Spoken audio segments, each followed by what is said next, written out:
Welcome back to TechnoSurgeon YouTube channel. So first of all, for today, Microsoft has officially kind of teased their next generation Xbox hardware updates, and it's going to come out later this year, so maybe during the holiday session.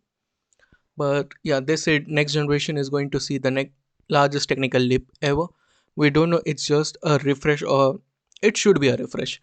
And to be precise, he says we have got more to come. There's something exciting stuff coming out in hardware that we are going to share this holiday. We are also invested in the next generation roadmap.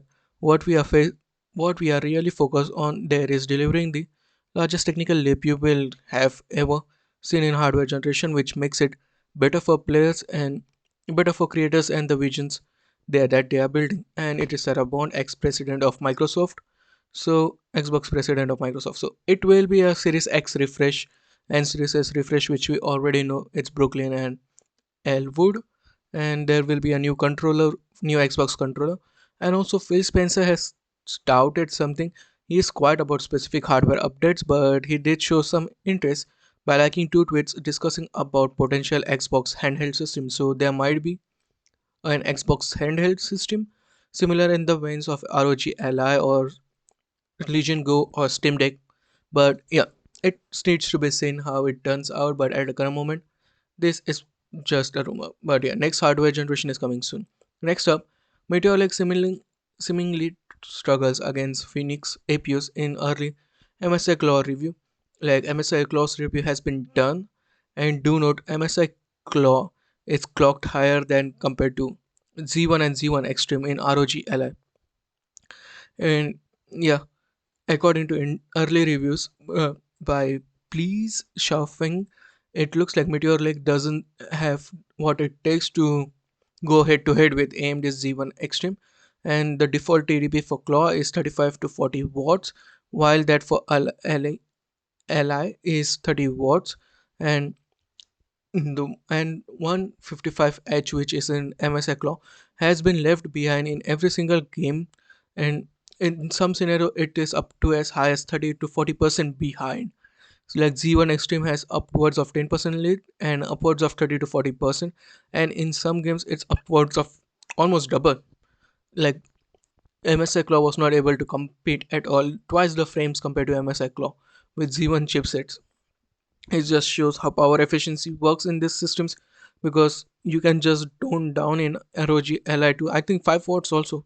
As you can see, MSI Claw at 15 watts gives you 24 frames, while in ROG Ally you can go upwards of 42 frames per second in Shadow of Tomb Raider at lower TDPs, which is nice to see. And it is almost double the frame rate for ROG Ally. So when compared to lower watts, MSI Claw is pretty bad. But yeah, AMD is destroying it.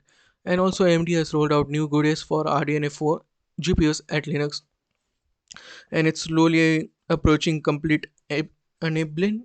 So basically they are putting more and more GPU, more RDNA 4 GPUs software, like the initial software, and it's likely to that the official launch of RDNA 4 is set to be pretty soon. As you can see, there is more support for, it's like PSP 14.0.1 support was given for these GPUs in Linux. So maybe the launch date is approaching pretty soon. We still don't know when is the launch date going to be. Maybe next year, maybe later down the year. We still don't know what's going on with AMD side for RX 8000 series. We just know it about Ryzen 9000 at this current point, and I already made a video on it, so you can know about it. And the video is titled like normal, like how I always titles my video. So look forward to it. But yeah, the firmware updates are coming on for RDNA 4 at the current moment of time, which is nice to see, and it just shows RDNA 4 is on its way, though we don't know about high end RDNA 4 is coming or not, because early rumors said it's not. And Intel has been accused of inflating CPU benchmark result and spec. It's like it's the benchmark for server CPUs mostly, and standard performance evaluation corporation spec has de-evaluated 2600 of results for Intel, which includes from 2022 version and 2023 version of of spec. CPU 2017 test, which used to do this performance of S523. I can't pronounce that, but those benchmarks, Intel was doing what? Like it's doing basically it's going the compilers instructions set previously. So Intel CPUs were able to run this test pretty nicely, and this just increases the benchmark. But now Intel, but now spec has de-evaluated it. So yeah, why to do this? But yeah, that's it from me today. What do you think about the new sound of your thoughts in the comment section below? Like, share, and subscribe, and I'll meet you in the next one. Peace out.